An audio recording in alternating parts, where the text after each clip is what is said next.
Provérbios capítulo 17, versículo 13. Provérbios 17, verso 13. Diz assim: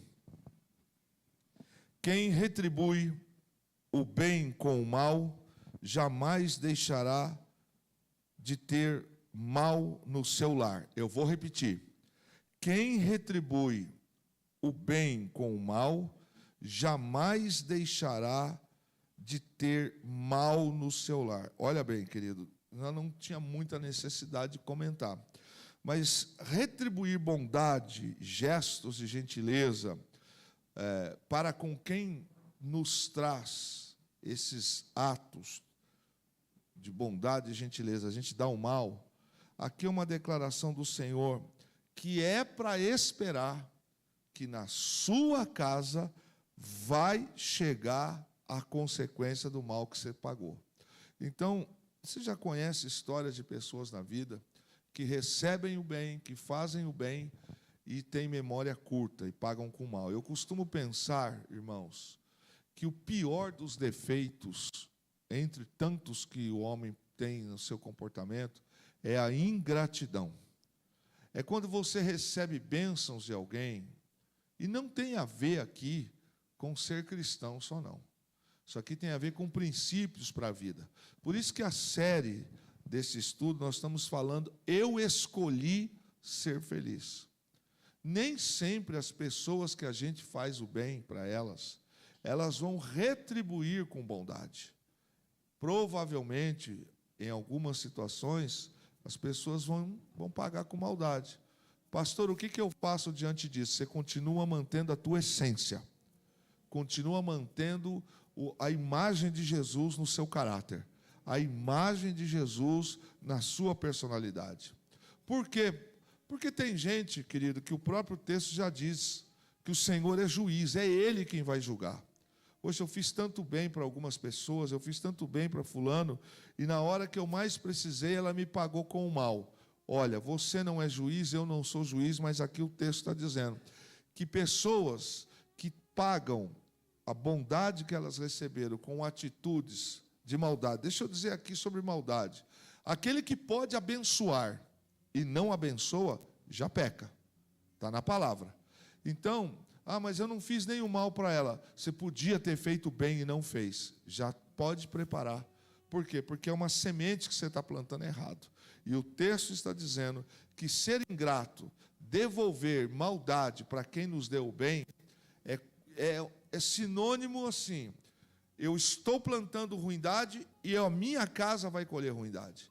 Agora imagine, muitas pessoas esquecem que têm filhos, que têm netos, que poderão ficar idosos, que poderão ficar desempregados, que poderão ficar doentes. E geralmente as pessoas que fazem maldade esquecem do que faz. Esquecem. Mas Deus não esquece. Então aqui é um princípio para a vida que Salomão está ministrando na vida do seu filho, dizendo para ele: nunca se esqueça de quem te abençoou. Nunca se esqueça daqueles que te fizeram bem. E não retribua maldade pela bondade que você recebeu. Pessoas que tratam maldade, quem faz o bem para elas, vão descobrir nas suas famílias o quanto de problemas elas vão ter. Agora lembre-se disso, irmãos. Sementes, elas são hoje pequenas, mas elas vão frutificar. Repete comigo: sementes, um dia vão frutificar. Vamos falar mais uma vez, mais forte. Sementes, um dia vão frutificar. Sementes boas, sementes ruins vão frutificar. E o texto está dizendo que não é apenas a pessoa. Isso aqui é para a gente pensar mesmo, irmãos. Isso aqui é para a gente pedir perdão a Deus, se alinhar, se posicionar, porque o texto bíblico diz que a casa dessa pessoa, eu não moro sozinho, eu moro com Fernanda. Você não mora sozinho, você mora com seus filhos, você mora com seu marido. Você tem netos, se não tem, vai ter. Lembre-se, o mal que eu semeio, em retribuição para as bondades que eu recebi, vão visitar minha casa. Isso é uma promessa de Deus, não tem a ver com vingança, não tem a ver com algo assim, pastor, eu não pensei. Não, hoje nós estamos aprendendo, hoje nós estamos vendo, nós nunca devemos dar maldade para quem nos abençoa. Verso 14, aqui é forte. Começar uma discussão é como abrir brecha num dique. Por isso, resolva a questão antes que surja a contenda. Você sabe o que é um dique? Vamos falar aqui de uma represa. Todo mundo entende o que é uma represa? Diga amém. Está muito ruim. Entende o que é uma represa? Diga amém. Então, ok. Represa, irmão. Depois que ela estoura, dá para controlar rápido ou não? Não dá. Não dá. Ela rompeu, ela vai trazer. Aqui, um exemplo muito ruim, mas de uma ilustração compreensível. Nós tivemos, alguns anos atrás, uma tragédia, entre algumas aqui no Brasil, lá na cidade de Brumadinho. Está lembrado ou não? Você lembra a desgraça que foi aquela barragem se rompendo, as tragédias, as mortes? Famílias, até hoje, algumas, não tiveram a oportunidade de sepultar dignamente os seus mortos. Imagine, ficar no estado de luto, não podendo sepultar o seu morto. Sepultá-lo, parece que fecha um ciclo. Agora, não sepultar, sempre fica aquela expectativa. Como morreu, como que foi, será que está vivo, será? Essas coisas. Então, só para a gente entender, olha que comparação pesada, forte, para a gente pensar. Começar uma discussão é como abrir brecha num dique. Então, imagine você, que se abrir uma represa hoje, aqui de Paraibuna, quando eu era menino, meu pai falava, eu ficava aterrorizado. Ele dizia assim, que se a represa de Paraibuna um dia rompesse, as águas de lá atingiriam bairros aqui de São José. Eu era menino. Eu falava, meu Deus do céu, como que pode? Para você ver a proporção do que é uma barragem com uma brecha. Agora, o texto diz que começar uma briga, começar uma discussão, é semelhante a isso. Você não tem noção, a gente não tem noção aonde isso vai atingir. Quando uma represa se rompe, a gente não tem noção dos estragos que ela fez. Quando a represa de Brumadinho, por exemplo, a usina lá, ela rompeu, a gente ficou assustado, mas ainda aconteceram outras depois daquilo. E no mundo inteiro, a gente vê de vez em quando, as consequências de uma barragem. Começa tudo com uma fissura. Uma barragem não começa já ela começa com uma fissura, algo que vai rompendo. A pressão da água vai aumentando, aquilo vai abrindo, alargando. Assim é uma discussão. Eu costumo pensar, e eu já vi muitos amigos perderem a amizade por causa disso. Também é trágico. Quantas discussões familiares terminaram em tragédias. Não se trata aqui, irmão, de quem está certo e quem está errado, até porque a Bíblia diz que o sábio, ele sabe se controlar no momento da sua ira. Esse é o sábio.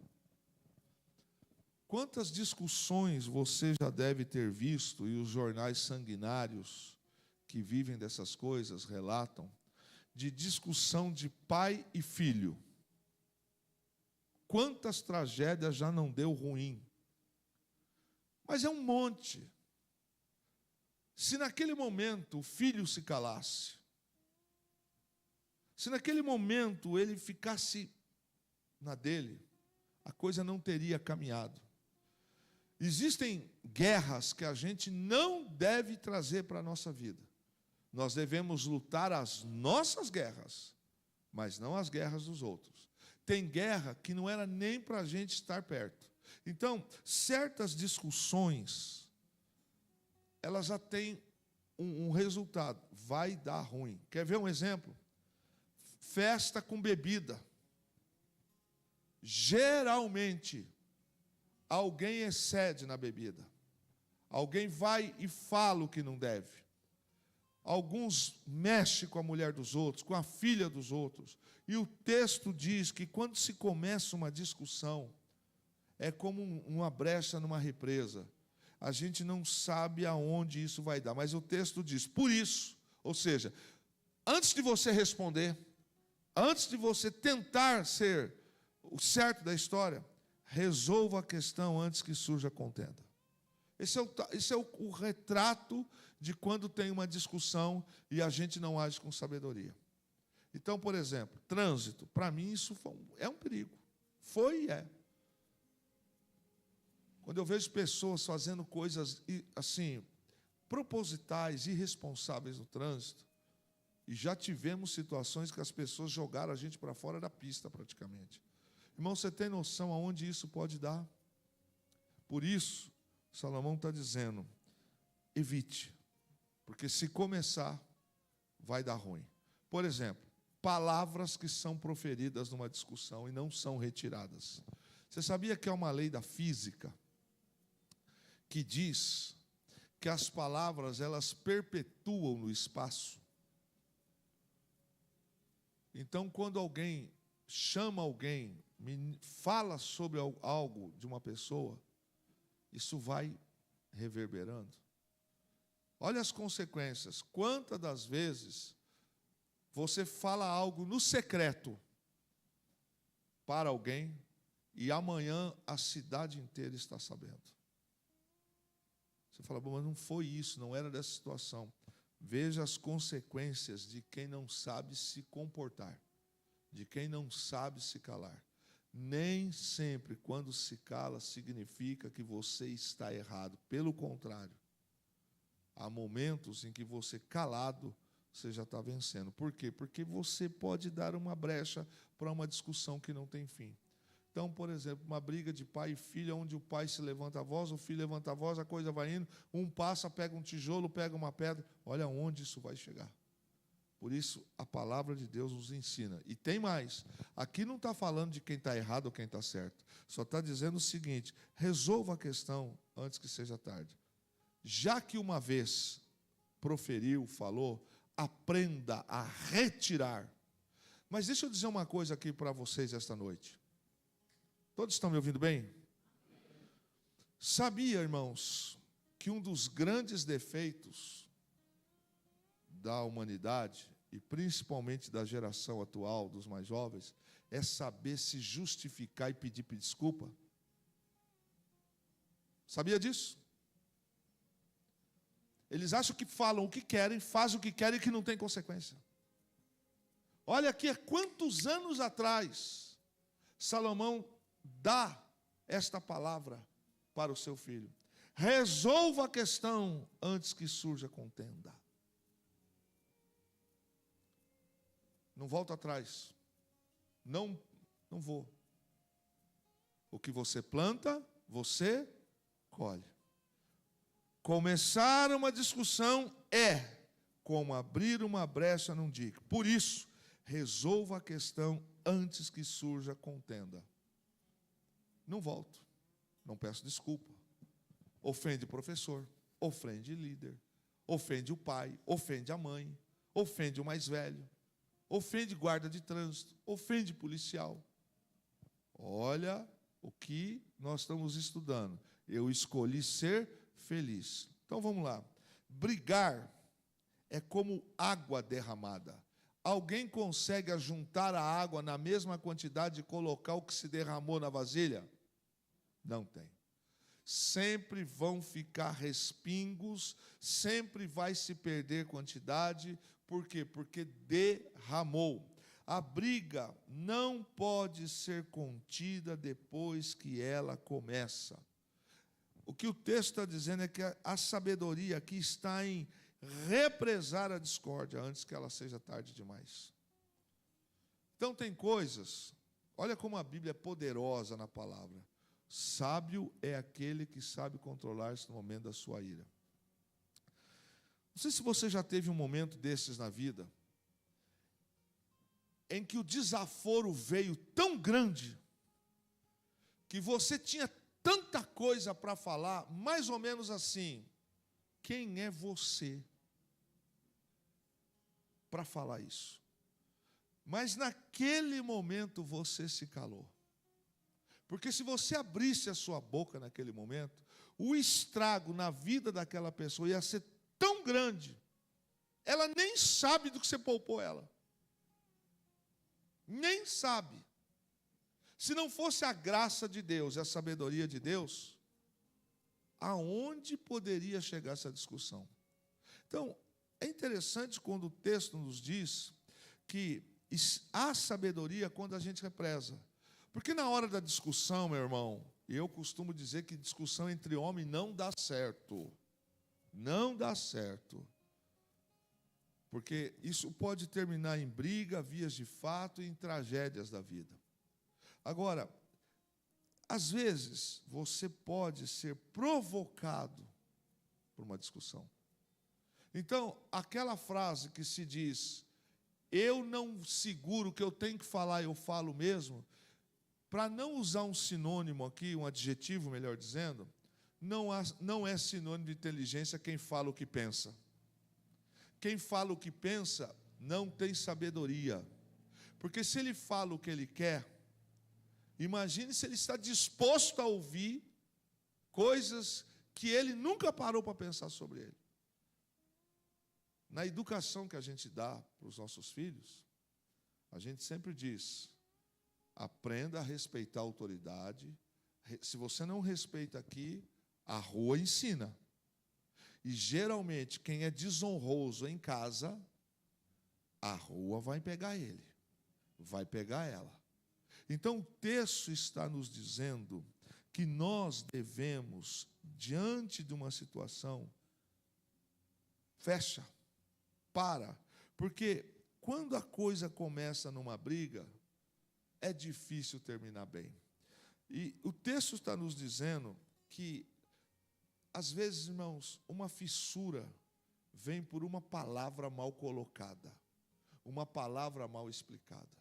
Então, às vezes, é melhor você se calar, pensar, até para responder. Porque se você responder naquela hora, você pode ofender, você pode falar também uma verdade sobre o assunto, mas a maturidade de quem está do outro lado pode não existir. Então, meu irmão, fique tranquilo, que você tem um Deus que trata todas as coisas. Aquele que enfrenta outra pessoa, ou seja, aquele que começa uma briga, aquele que começa uma discussão, aquele que começa uma afronta, aquele que pratica desrespeito, precisa estar disposto a pagar o preço do problema que ele está começando. Ou seja, eu consigo mensurar as consequências do que eu estou fazendo hoje? Por exemplo, desrespeitar uma autoridade policial. Será que eu posso parar para pensar aonde isso poderá terminar? Desrespeitar um professor em sala de aula, que a gente vê muito isso hoje. O texto está nos dizendo da seguinte forma: quem começa isso precisa estar disposto a pagar o preço por algumas coisas. Então, meu irmão e minha irmã, vamos gravar bem isso, porque no momento da ira, da raiva, falar o que se pensa não é proveniente de quem tem sabedoria. Você entendeu, irmão? Entendeu? Verso 15. Absolver o ímpio e condenar o justo são coisas que o Senhor odeia. Bom, nós estamos hoje vivendo uma sociedade caída, moralmente, espiritualmente, em justiça. Então, essa inversão de valores que nós estamos vendo hoje, ela está presente nas diversas esferas da sociedade. Faz sentido para você não ter dinheiro, remédio, para alguém que precisa colocar prótese, e ter dinheiro para bancar filmes nacionais que não tem que prestar? Faz sentido isso para você? Faz sentido para você liberar 15 milhões para a Lei Rouanet, para algumas coisas, quando você olha e fala, mas para aí, está sobrando dinheiro, mas está faltando material, está faltando coisas, o pessoal do Nordeste está pagando preço, em certos lugares está faltando infraestrutura. A gente olha isso, querido. Injustiça a gente vai ver em toda esfera da sociedade. A gente também vê isso, desculpa, mas até no campus acadêmico. A gente vê isso no trabalho, pessoas que são preteridas em demérito de quem merecia. Então o texto está nos dizendo que Deus, o Senhor, o Deus da justiça, Ele traz isso para Ele julgar. Apesar de nós vivermos num mundo corrompido, uma sociedade caída, onde a gente vê maus exemplos sempre de injustiça, nós, enquanto cristãos, nunca devemos abrir a ética e quebrar princípios. Frases do tipo, todo mundo faz, você não é todo mundo. Meus amigos todos estão vivendo assim, lá no trabalho só eu não falo, só eu não faço, só eu não tenho essa vantagem. Você precisa escolher quem você quer ser, um moço do mundo, um homem do mundo, uma mulher do mundo.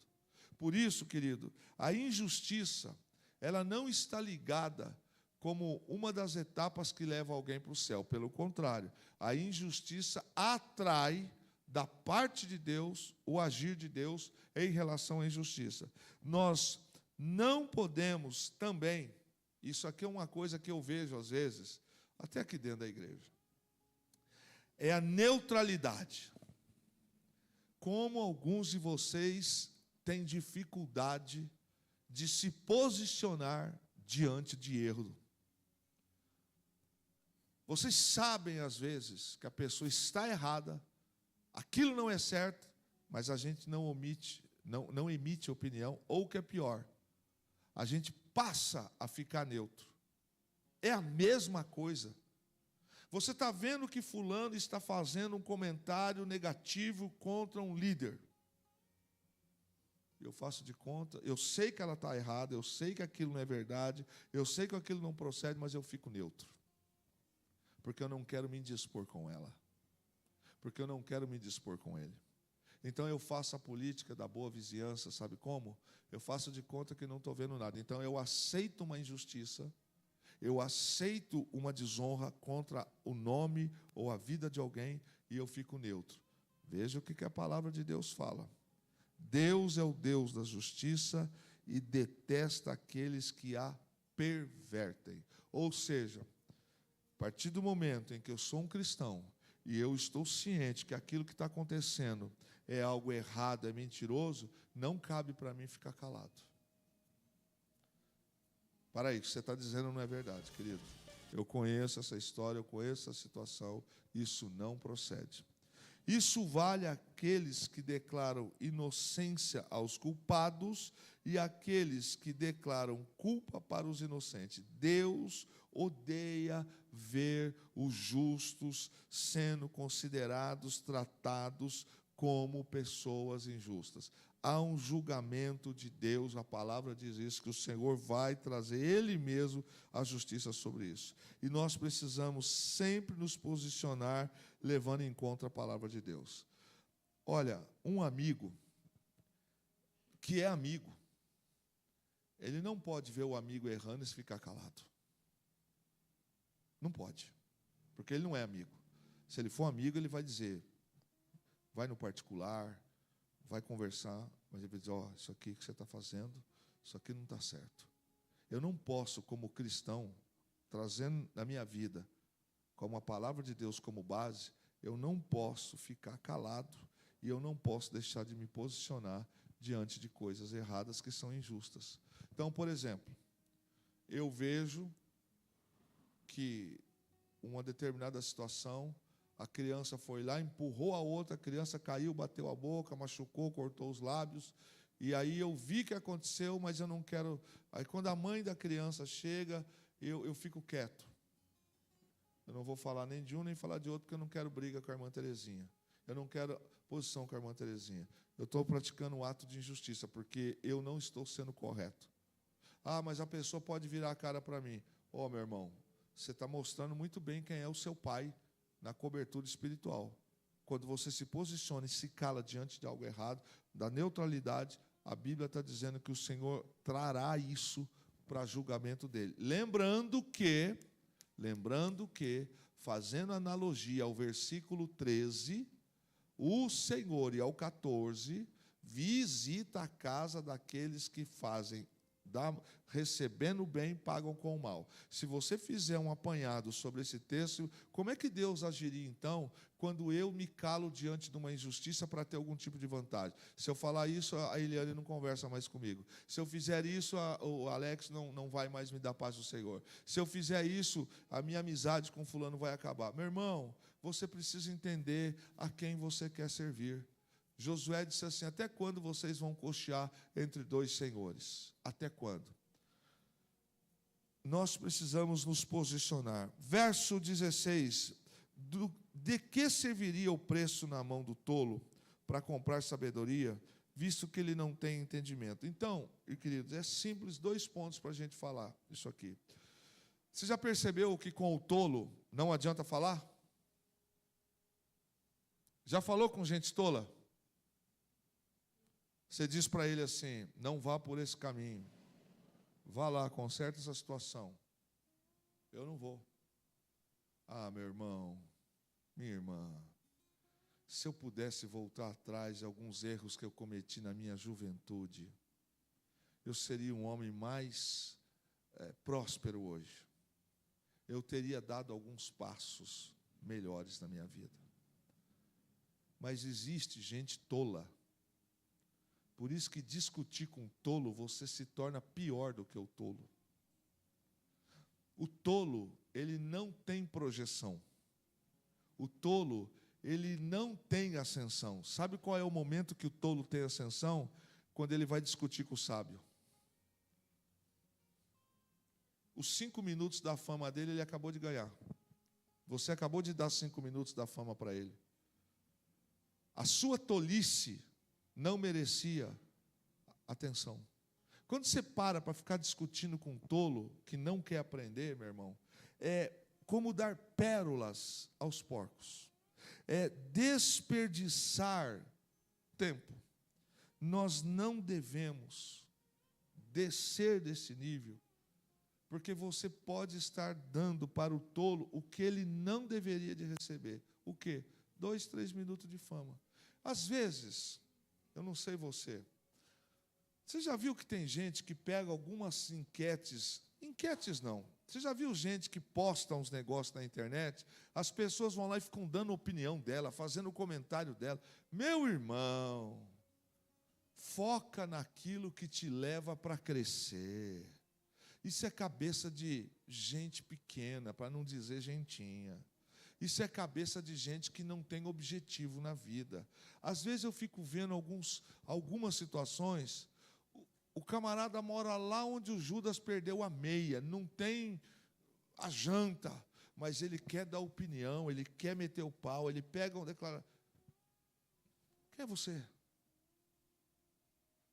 Você entende o que eu estou falando? Você está dizendo, meu irmão, você falou um negócio nas redes sociais, você acabou de se comprometer. As redes sociais hoje, elas são são bênção, mas ela pode acabar com a reputação de alguém em fração de segundos. Fração de segundos. O que se levava décadas, ou 3 dias, 1 mês, para ser conhecido no mundo, hoje, em questão de minutos, o mundo sabe o que aconteceu no mundo inteiro.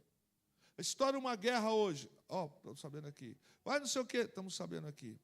Por isso, olha que coisa interessante, por isso que o tema diz: eu escolhi ser feliz. Ensino para tolo pode ser desperdício. Não quer ouvir, irmão. Aí você foca tempo, energia no crescimento de quem não quer crescer. Você podia estar estudando, você podia estar melhorando, você podia estar dormindo, você podia estar jantando, você podia estar descansando, você podia estar investindo em outra pessoa que, de fato, valoriza o ensino, mas você está perdendo tempo com o tolo. Então, nós não devemos, segundo Provérbios 16, gastar energia com tolo. Porque quando você faz isso, você está se colocando abaixo dele. Verso de número 17, vamos lá. O amigo ama em todos os momentos, é um irmão na adversidade. Um amigo é valorizado pela sua constância, não por ser esporádico. O que significa isso? Amigo, ele é amigo não de vez em quando. Ele não é amigo só quando você está bem. Amigo, ele é valorizado pela sua constância, ou seja, participa da tua vida, te ajuda, te orienta, te faz crescer. Agora, sabe, irmãos, já percebeu que fulano vira e mexe e fala assim, o meu amigo, eu tenho um amigo, eu tenho... Você já parou para estudar o que é o conceito de amigo? O que de fato é um amigo? Porque quem é que nos traz problema? O de fora ou o de dentro? Para quem que você não deveria emprestar um carro, emprestar cartão e etc. Geralmente para quem é de fora, mas são para os de dentro que a gente quebra protocolo. E aí a gente não faz não mensura, não valoriza essa questão. Aí eu começo a trazer para dentro da minha vida, para dentro da minha casa, pessoas. O texto está dizendo que um amigo verdadeiro é aquele que é constante na sua vida, não aquele que está na festa. Irmão, festa, formatura, churrasco, aniversário, a casa está cheia. Mas e no dia do velório? Quem são os teus amigos? Quem são os teus amigos quando você fica desempregado? Quem são os teus amigos quando você está precisando de um apoio de remédio, de alguém que lhe visite no hospital? Cautela a gente sempre precisa ter com aqueles que só se aproximam da gente quando querem alguma coisa. O verdadeiro amigo é aquele que está ao seu lado, mesmo nas horas ruins. Tem gente que ele não tem solução para o seu problema. Ele não sabe como fazer para resolver o teu problema, mas ele está do teu lado. Ele senta com você, chora com você. Passei aqui só para ver como é que você está. E aí, você está bem? Como é que está? Tudo bem? Está precisando de alguma coisa? Você não tem milhões para emprestar para ele. Talvez a dívida dele seja por causa de dinheiro. Você não tem. Mas a sua presença, o seu comportamento, o seu agir demonstra que é amigo. Quem é que você vai abençoar quando você estiver bem? Quem esqueceu de você ou quem lembrou-se de você? Por um raciocínio rápido. É para quem estava perto. Agora, sabe uma coisa que a gente precisa tomar cuidado? É com quem só está perto quando a casa está cheia, quando tem churrasco, quando eu empresto a casa na praia, quando eu me tornei patrão, quando eu lhe favoreço alguma coisa. Isso não é amigo. Verso 18. O homem sem juízo, com um aperto de mão, se compromete em se tornar fiador do seu próximo. Bom, já tratamos sobre isso aqui, que não há sabedoria em assumir dívida. Ainda mais quando essas pessoas contraem dívidas para elas, é a gente que tem que pagar. Então a gente tem que prestar atenção, meu irmão, porque a prudência nos ensina a fugir desse tipo de compromisso. Sabe aquela frase que a gente costuma dizer, e diz assim, estamos juntos, estamos juntos. O que você entende por isso? Você entende que a pessoa está dizendo, não, pode contar comigo. Mas quantas vezes essa pessoa diz, estamos juntos, você precisou dela, ela estava lá?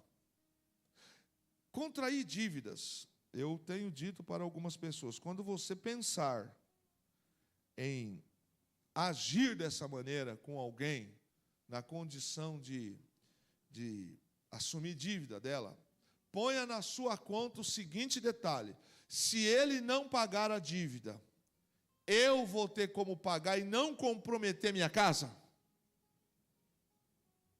Porque eu posso perder um relacionamento e, além do relacionamento, perder o meu nome e perder o bem. Você me entendeu o que eu disse ou não? Às vezes, falar não, você não é meu amigo, você nunca gostou de mim. Para aí, querido. Se acontecer alguma coisa no meio do caminho, esse cara ficar desempregado, como é que paga esse empréstimo? Vamos lá.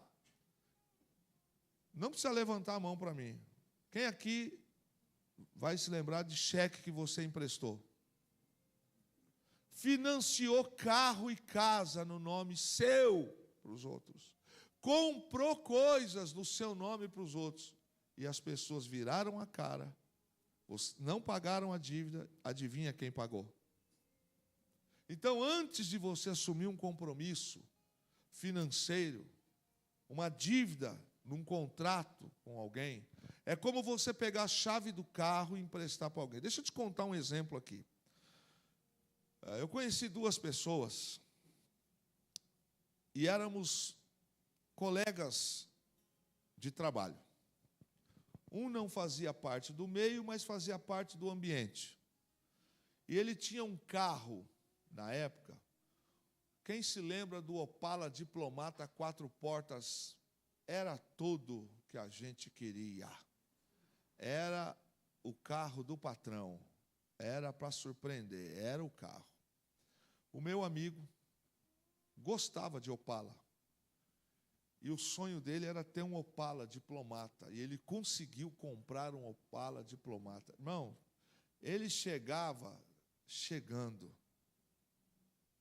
Aí o outro amigo, que trabalhava com a gente, disse assim: me empresta o teu carro. Preciso sair sexta-noite com a menina aí. Presta o carro. Opa, fica com o meu e eu saio com o seu. Adivinha? Emprestou. Emprestou. Só que o carro do amigo, o diplomata, não tinha seguro. E naquela noite, o camarada bateu o carro e deu perda total no Opala Diplomata. Sabe qual foi a resposta de quem emprestou? Eu não tenho dinheiro para pagar. Perguntinha básica para você: quando você emprestou o carro, você mediu essas consequências? Entende como a Bíblia ela é cheia de tesouros, pastor? Houve briga, a amizade rompeu-se ali. O que fez o dano não pagou mesmo, e para ficar pior, morreu, não daquilo, morreu anos depois, 1 ou 2 anos depois de outra coisa. Ou seja, o camarada não recebeu em vida, agora o cara morreu. Vai cobrar viúva? Vai cobrar família? Vai cobrar quem? Por isso, preste atenção, antes de você emprestar, não estou falando em emprestar, mas é por força de expressão, quer assumir dívida. Todo mundo já leu um contrato quando se abre uma conta no banco? Quem já leu o contrato quando se abre uma conta no banco? Quem já leu? O que fala lá sobre cheque? Você se lembra? Quem sabe? Você sabe o que está dizendo lá ou não? Emitir cheque sem devida proveniência de fundos é crime. Beleza? É crime. Então, quando eu prego um cheque e assino, estou falando coisa antiga, acho que nem se usa muito hoje. Mas quando eu pego um talão de cheque e assino e dou aqui na mão do irmão, falo assim, ó, ele fala: pastor, dia tal eu deposito na conta do senhor. Bom, já cometi uma loucura. A segunda loucura é dar cheque em branco. Meu irmão, o cara vai lá e mete um cheque de 100 mil reais para daqui 30 dias. A assinatura é sua? É. Você acha que o banco vai olhar para você e falar assim: coitado, cara não pagou ele. Fala o seguinte: deixa isso para lá. Bom, o banco em si deve devolver teu cheque, se não tem 100 mil reais, a não ser alguns aqui que tem. Mas e o credor? Onde é que o credor vai fazer? Ele vai no banco e vai pedir assim: senhor banco, o senhor confirma para mim que a assinatura é do Kleber? Confirma, é dele. Só isso que eu precisava. Vai vir lá uma declaração, esse camarada vai entrar com uma ação em juízo, tudo que tiver no meu nome vai passar para aquela situação de dívida. Eu conheço pessoas que até hoje não podem ter valores no banco por causa de dívidas desse jeito. Carros. Você sabia que carro comprado financiado, quando não paga, sai a busca e apreensão, e se o carro não aparecer, no Brasil, 2 hipóteses da cadeia. Uma é pensão alimentícia, a outra é comprar algo, um veículo financiado, no meu nome, mas na verdade é o irmão Pedrinho que está usando. O irmão Pedrinho some com o carro, não paga as prestações, mas quem usou fui eu. Sei que isso não é do feitio do irmão Pedrinho. A financeira vai dizer o seguinte: seu Kleber, o senhor está com 2 prestações atrasadas. Não, mas esse carro não é para mim. Na verdade, eu comprei ele emprestado. Não, seu Kleber, o senhor comprou para o senhor, porque o senhor assinou um contrato, foi reconhecido firma, a conta no banco é sua, o senhor precisa pagar o carro. E se o senhor não pagar o carro, o senhor tem que devolver o carro. Aí, o meu amigo, o famoso amigo da onça, ele some com o carro. Ele diz: o carro eu não devolvo, eu já paguei 20, falta só 10 para terminar de pagar. Eu não vou devolver o carro, eu vou perder tudo que eu paguei. Só que se não devolver o carro, a cadeia vai sair para mim, irmão. Ah, não. Se vira aí. Aí sabe o que você faz? Você paga. Você vai pagar. Não vou pagar. Não tem problema. A financeira vai entrar aonde você recebe. Hoje o sistema é unificado. Ele vai entrar no Banco Central e fala: qual é a fonte de renda dele? Está aqui. Qual a declaração de imposto de renda dele? Está aqui. Opa! Está um inventário acontecendo. Tem uma ação trabalhista. Ele tem uma ação de indenização por tantos anos que ele trabalhou. Você vai pagar isto. Eu sei que eu estou falando. Vá, meu irmão, salário é pouco. Não é? Mas é minha sobrinha. É meu sobrinho. É meu irmão. Faça a conta. Se ela não pagar a dívida, você vai poder pagar sem comprometer a tua comida, a tua água, a tua luz, teu aluguel, a prestação do carro, as coisas do teu filho? Vai? Então, beleza. Você já está sabendo o que você está fazendo nessa condição. Verso 19 a 20. Quem ama a discussão, ama o pecado. Quem constrói portas altas está procurando a sua ruína. O homem de coração perverso não prospera, e o de língua enganosa cai na desgraça. Na nova versão, na tradução da linguagem de hoje, diz assim: as pessoas revoltadas gostam de briga, e quem vive se gabando está correndo para a desgraça. Quem vive pensando e dizendo coisas más não pode esperar nada de bom, mas só desgraça. Bom, o estilo de vida das pessoas traz consequência. Sim ou não? Quem passa, compra tudo o que vê, vai ter consequência. Hoje, eu não sei, mas eu sempre uso esse exemplo aqui.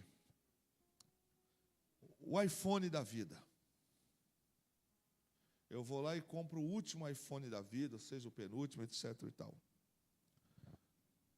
Porque eu preciso ter um iPhone. Eu preciso ter um iPhone. Eu preciso ter um notebook hoje que custa 20 mil reais. Mas você não trabalha com isso, você não vive disso. Para que você está fazendo isso? O estilo de vida traz consequência. Então, eu vou dar um exemplo meu para vocês. Alguns de vocês vão se lembrar de um tempo atrás que eu tinha uma caminhonete preta. Moro numa zona rural e o problema de dia de chuva é terrível. É terrível para chegar lá. Esses dias, a gente descendo em primeira, o carro não segurava, ia para a ribanceira do morro, de tão liso que estava. E os carros acabam estragando. E eu falei: não, vou comprar uma caminhonete, porque a caminhonete ela é mais alta, ela é robusta, ela tem para isso. Eu comprei. Deus deu todos os sinais para mim que não era para comprar. O abençoado foi: eu quero, mas eu preciso ter. Deu todos os sinais. Quando essa caminhonete quebrou, um dia vindo da reunião de superintendência, cada pistão dela custava novo 2.000. Eram 4 ou 6. Quebrou mais um ponto, não sei das... Irmão, o mecânico começou a falar para mim, eu falei: Deus da minha alma, leva-me para a eternidade. Porque é impagável, não tinha como eu pagar. Olha o que o mecânico disse para mim: seu Kleber, eu estou vendo que o senhor não é picapeiro, né? Eu falei: sou nada. Falou, o senhor ganha vida através dessa picape? Eu falei, nada, moço, nada. Eu tenho essa picape porque eu moro na zona rural. Ele falou assim, posso dar um conselho para o senhor? Eu falei, pode dar. Vende essa caminhonete hoje. Eu conserto ela para o senhor. Vende hoje. Porque o senhor vai consertar aqui, o senhor já gastou 5 mil. Eu falei, o senhor já gastou 5 mil. Eu estou vendo que o senhor não tem 7. Eu falei, mas não tem nem 5. Ele falou, não, o senhor vai, aí o senhor vai pagar. Mas como que eu vou pagar? Eu falei, eu divido para o senhor quantas vezes quiser. Eu falei, mas 5? Eu falei, 5.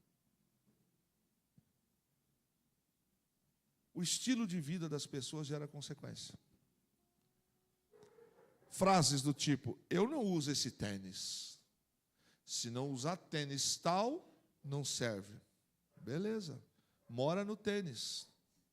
Come tênis. Aproveita o dinheiro do tênis, ajuda o pai a pagar a luz e a água. Ajuda a pagar a compra. Não, eu vou usar um tênis. Que sapatinho, hein? Que marca que é? Comprou na rua tal? Não, comprei no calçadão. Nossa, eu não usaria. Você não usa. O meu dinheiro eu sei quanto custa. Entende o que o texto está dizendo? Que o estilo de vida das pessoas traz consequência. Acho que foi a senhora que falou num estudo, num culto, ou foi a Fernanda, sobre um exemplo que saiu na televisão de um camarada que comprou uma Ferrari na Marginal e acabou o combustível da Ferrari na Marginal. O mundo inteiro soube do camarada que comprou uma Ferrari, mas não tinha dinheiro para colocar combustível na Ferrari. Estilo, irmão. Então o texto está dizendo que é um alerta para esse tipo de comportamento. E ele diz o seguinte, quem vive pensando e dizendo coisas más não pode esperar nada bom, só desgraça. Isso aqui é um alerta, como ele fala de discussão, para a consequência do pecado chamado discussão. Irmão, você conhece gente do barraqueira? Vou usar uma expressão. Conhece gente do balacobaco? Gente que, pelo amor de Deus, o que mora nela, é ela que possui Satanás. Não é o diabo que possui, é ela que possui Satanás. Ela endemoniza o capeta. Conhece gente assim, irmão? Conhece?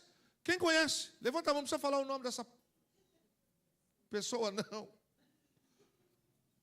Gente, tem pessoas que, pelo amor de Jesus Cristo, briga por tudo, arruma confusão com tudo.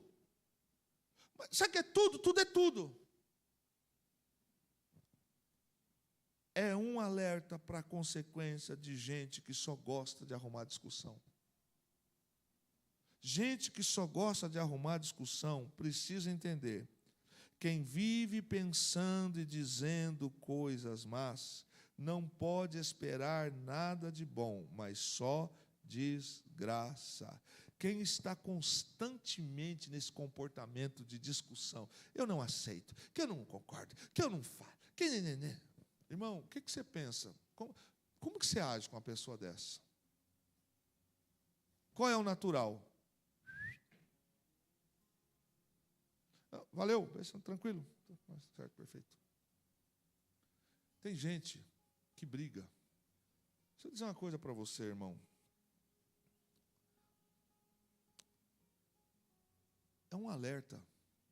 Porque tem briga que a gente começa, discussão que a gente começa, que depois não tem como resolver. Mas tem gente que briga por tudo. Acampamento. Eu lembro dos acampamentos que nós fazíamos aqui na igreja. Meu Deus. A gente fazia algumas competições. Eu voltava do acampamento, eu tinha que levar uns 3 para a minha sala. A pessoa briga por causa de jogo de vôlei, de acampamento. Briga por causa de dominó, briga por causa de peixe que pescou. Você pegou minha vara. Irmão, pelo amor de Deus. Pelo amor de Deus. Quem está constantemente nesse tipo de coisa, cada vez mais se envolve em contendas perigosas. Inevitavelmente, quem ama a contenda, ama pecado. Presta atenção. Eu tenho certeza que na cabeça da Eliane, agora está assim, ó, fulano. Beltrano. Tem gente que ele briga por tudo. Bom dia. Bom dia por quê? Quem te falou? O que você está sabendo da minha vida? Não, quem contou para você? Não, só te dei bom dia. Não, você está sabendo alguma coisa. Você está falando alguma coisa por quê? O que foi? A Fernanda falou alguma coisa para você? Não, não, esse ar sarcástico. Eu só te dei bom dia. Tem alguma coisa por trás disso aí? Tem sim. Você está vivo. Só pode ser isso aí. Tem gente que só vive por isso. Agora, repare bem. Quem vive de confusão é gente que ama pecado. Porque ela não é transformada. Ela não é renovada. Não é. A conversão exige de nós arrependimento. Pessoas que são convertidas trazem dentro de si ações de arrependimento. E ela vai exteriorizar aquilo que ela fez. Agora, olha a diferença do soberbo e do arrogante. Ele reconhece que errou. Sabe que vai ter consequência. Sabe que foi indelicado, mas não se arrepende e não toma decisões de arrependimento. Aí vem a palavra. A desgraça para essa pessoa, para esta casa, vem. Há uma necessidade de mudança de direção quando eu me converto a Jesus. Então, aquela mulher que falava alto, que gritava, que quebrava prato, que xingava, aquele homem que falava, batia, que jogava as coisas no chão, ele não pode ser mais esse homem. Se ele mudou na vida, ele mudou por Jesus. Então, se ele não mudou nem por Jesus, nem por ele mesmo, pronto, não houve uma conversão. A pessoa que tem língua fingida, o texto diz, virá a cair no mal. Não precisa falar comigo. Língua fingida. Oi, querida. Oi, amiga. Por trás, você viu? Você viu? Não suporta essa aí. Se acha o queridinho do pastor. Se acha... Oi, paz do Senhor, manto, profeta. Paz do Senhor, apóstolo. Sai de mim. Se afasta de mim, coisa ruim. Vai para outro lugar. A pessoa que tem língua fingida virá a cair no mal. Quem é fingido não pode ter a fé habitando nele. Por quê? Porque ele é mentiroso. Ele vive com o espírito de mentira. Versos 21 a versos 25. O filho tolo só dá tristeza, e nenhuma alegria tem o pai do insensato. O filho tolo é a tristeza do seu pai e a amargura daquela que lhe deu a luz. É mole ou quer mais? A família é a nossa maior fonte de prazer. Irmão, qual é o lugar mais preferido da terra para você? Não, a igreja, tá bom, aí, que bom, você está crente. Tá, mas qual é o lugar mais gostoso você está? Em casa. É a sua casa. Quando na casa isso não acontece, tem alguma coisa que está roubando a paz dessa casa. Então, a família é a nossa maior fonte, mas ela também é a nossa maior fonte de desgosto, em alguns casos. Os nossos relacionamentos mais importantes são aqueles que nós cultivamos dentro de casa, na família. Então, filhos tolos, eles têm a capacidade de envergonhar os seus pais. Então, às vezes, quando a gente olha para esse texto que está nos ensinando, diz que tanto o pai como a mãe sofrem na mão de filho insensato. Entristece. A ponto de não ter mais ambiente dentro de casa. Tem uma coisa aqui que é interessante para a gente pensar, porque às vezes o pai se blinda e não conversa com a mãe, ou a mãe se blinda, ou blinda o pai, ou etc., e não fala, e só fica calado. Aqui é uma advertência. É mais fácil vencer juntos, tratando o assunto, do que esconder a verdade. Não são poucos os relacionamentos que terminam por causa de filhos tolos, de insensatos. Verso 22 diz assim: o coração bem disposto é remédio eficiente, mas o espírito oprimido resseca os ossos. Você viu que eu li o 22 e anteriormente eu li o 21 e 25, porque os dois fazem uma ligação. Aqui está dizendo que o coração que é alegre, ele é um remédio. Então aqui você já sabe, né? Os sentimentos que você abriga no seu coração refletem diretamente na sua saúde. Pastor feliz, igreja. Pastor triste. E esposa alegre, esposa triste. Marido triste. Pai triste. Percebe a diferença do insensato? O insensato não para pensar quem ele está machucando, quem ele está desonrando. Então, o que o texto aqui está nos dizendo? Que o bom humor é um remédio. Davi disse assim: enquanto eu me calei, os meus ossos se apodreceram. Ter um bom humor é sinônimo de saúde. Agora, irmão, fala uma coisa para mim, vamos abrir o leque aqui. Quem aguenta viver com pessoa mal-humorada? Quem aguenta? Quem aguenta viver com pessoas que sempre está desconfiada de tudo, sempre tem uma reclamação? Elas parecem que conseguem trazer luto no ambiente de festa. Então, por isso que, às vezes, algumas pessoas são excluídas de alguns relacionamentos. Por quê, meu irmão? Porque ela sempre para baixo. Só pensa mal, só fala mal. E a Bíblia está dizendo que um coração alegre formoseia o rosto. O texto está nos dizendo, isso aqui é um fantástico, que o coração bem disposto é remédio eficiente, mas um espírito oprimido resseca os ossos. O que isso aqui quer dizer? Um homem triste, uma mulher triste, ele é capaz de morrer antecipadamente. Ele é capaz de atrair doenças para a vida dele. Pessoas que só olham para a vida com lentes escuras. Sabe como é que é? Vamos fazer um negócio aqui para a gente fazer um churrasco tal dia. Você já viu o preço da carne? Mas está de brincadeira, né? Não, churrasco para quê? Não é. Não conte comigo. Não faça isso. Tá bom, então vamos fazer uma peixada. Peixada? Eu não gosto de peixe. Você sabe. Tá bom, querido. Vamos fazer uma pamonhada. Lá vem você.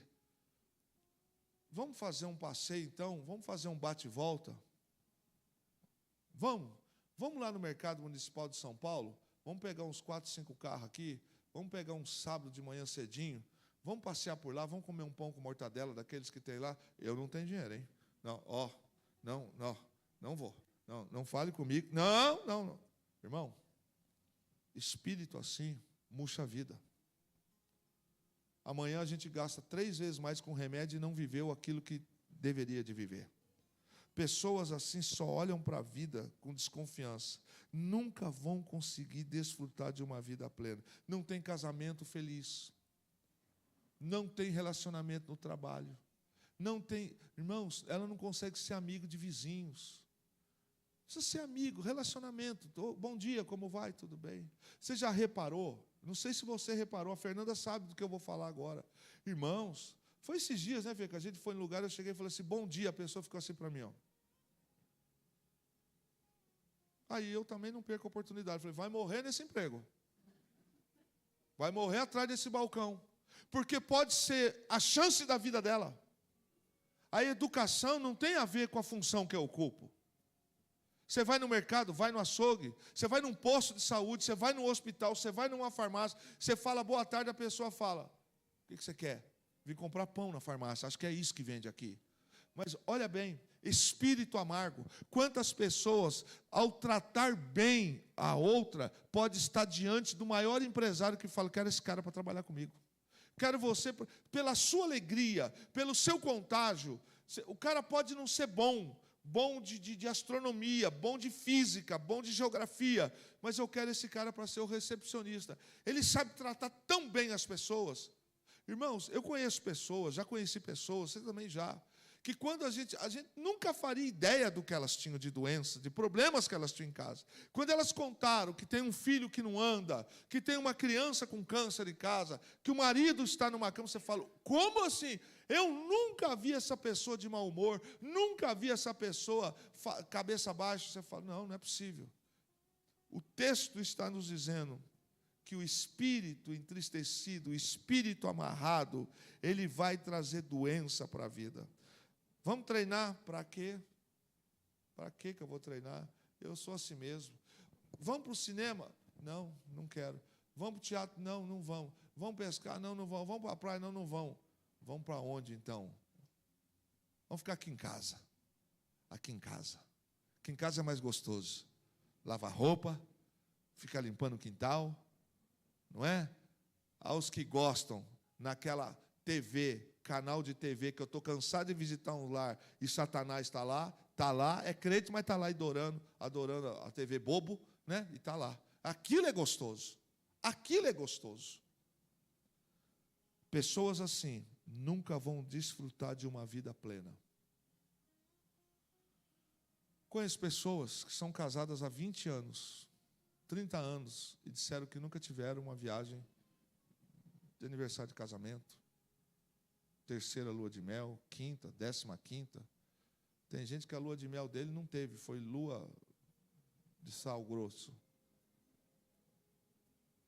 Mas gasta dinheiro no carro, gasta dinheiro com os amigos, gasta dinheiro, 1.000 conto num tênis, gasta dinheiro com óculos escuros, mas não gasta dinheiro com coisas que são também importantes na vida. Verso 23, o ímpio aceita às escondidas o suborno para desviar o curso da justiça.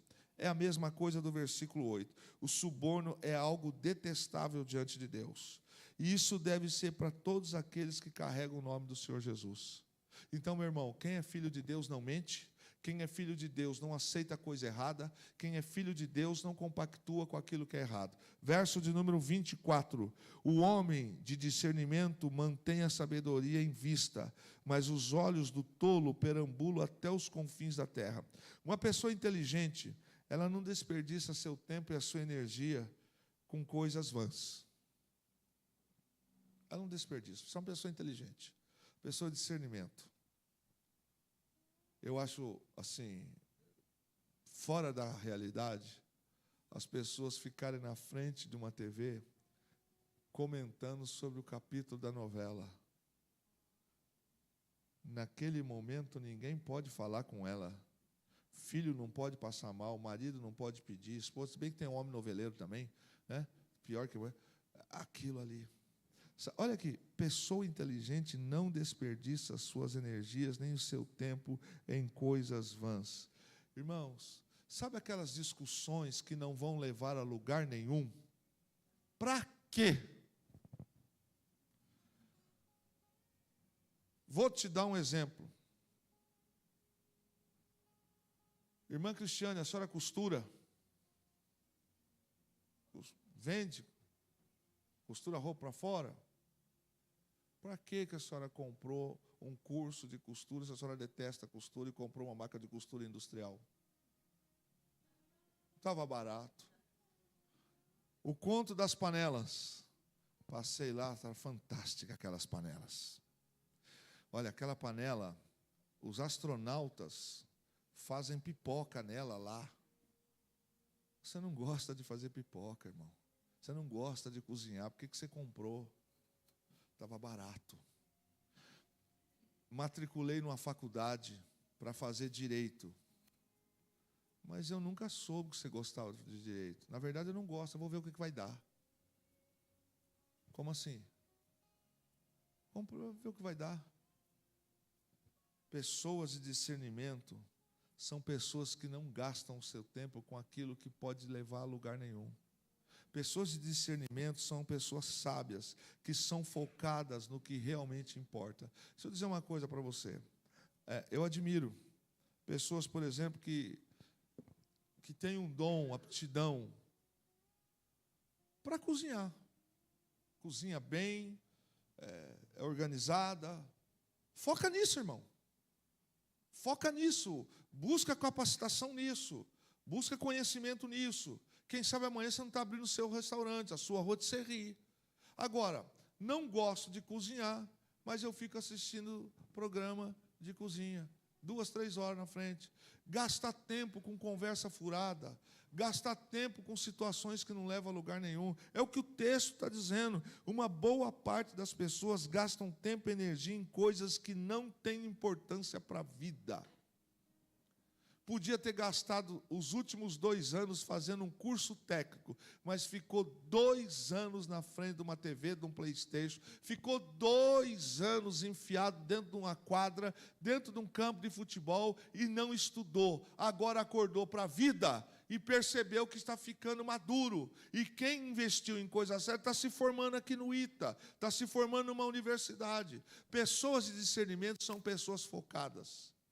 Por isso, irmãos, a gente tem que tomar um cuidado, até a gente mesmo, porque tem situações na vida que a gente tem que falar, valeu, obrigado. Não. Vamos mudar de assunto? Reunião. Vira e mexe, eu falo, vamos focar. Aí começa a reunião, você viu? Volta para a reunião, volta para cá, volta a cabeça para cá. Não, mas você viu o que aconteceu? Volta para cá, vamos gastar tempo, vamos terminar a reunião mais cedo. Vamos focar aqui. Vamos trabalhar para essa lasanha ficar pronto mais cedo, a gente lavar a louça, almoçar e descansar? Não, vamos ficar agora vendo o programa do Palhacinho Pimpim. Querido, foca naquilo que vale a pena. Verso 25, a gente já comentou com o verso 21. Verso 26, não é bom castigar o inocente, nem açoitar quem merece ser honrado. É a mesma coisa do versículo 15.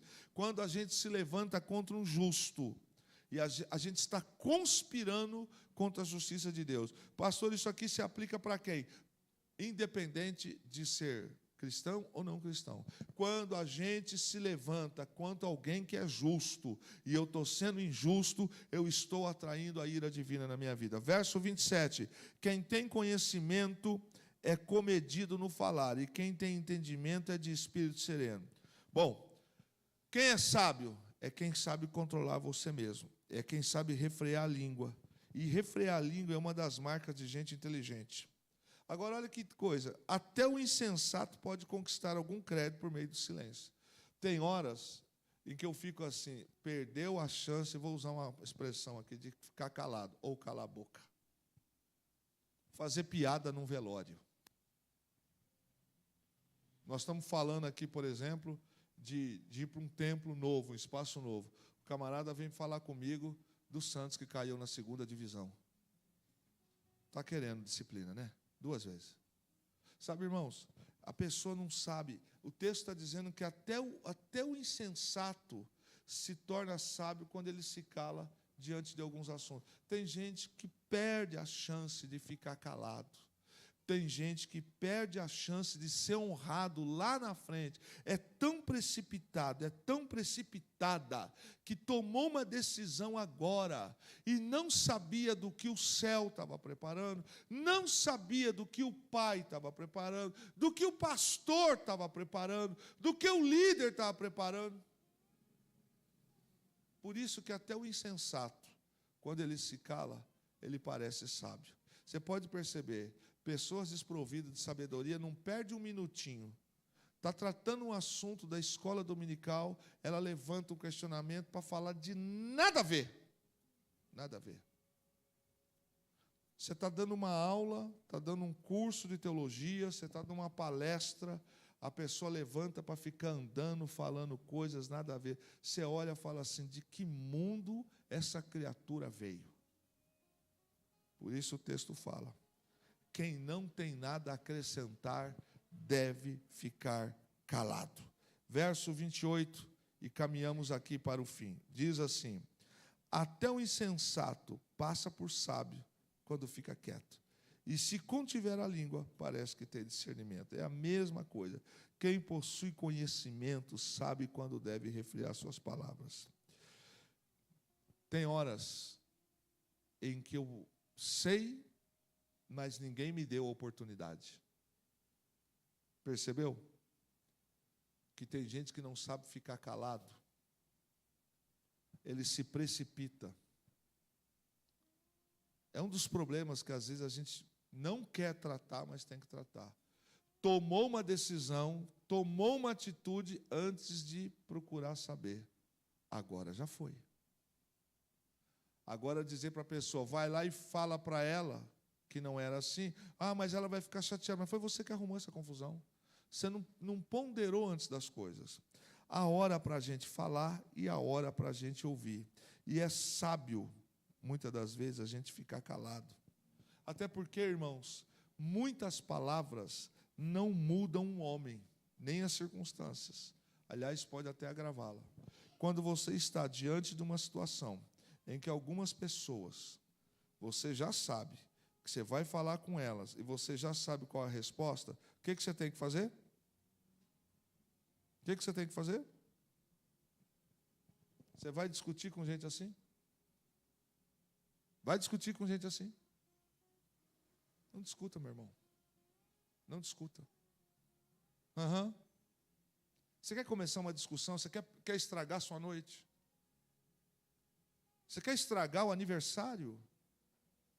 Você quer estragar o Natal? Você quer estragar a apresentação da festa de Páscoa? Deixa falar sozinho, irmão. Gente insensata não vale a pena discutir. Sabedoria é para quem quer, irmãos. A Bíblia diz que quem tem falta de sabedoria, peça a Deus. Sim ou não? Você está falando para uma pessoa assim, fala mais baixo, peça licença. Não sei se a pessoa é precipitada. Pensa antes de falar, eu sou assim mesmo, eu faço assim mesmo, eu não levo desafio, eu acho, eu penso. Tá bom. Tá bom. Eu já me dei a insistir com algumas práticas, hoje não mais.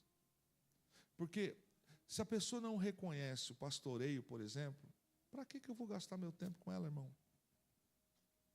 Quantas noites eu fiquei até meia-noite, 1h da manhã com a Fernanda aqui, gastando tempo com pessoas que a gente acabava de falar, no dia seguinte ela estava consultando para ver se aquilo que a gente falou era verdadeiro.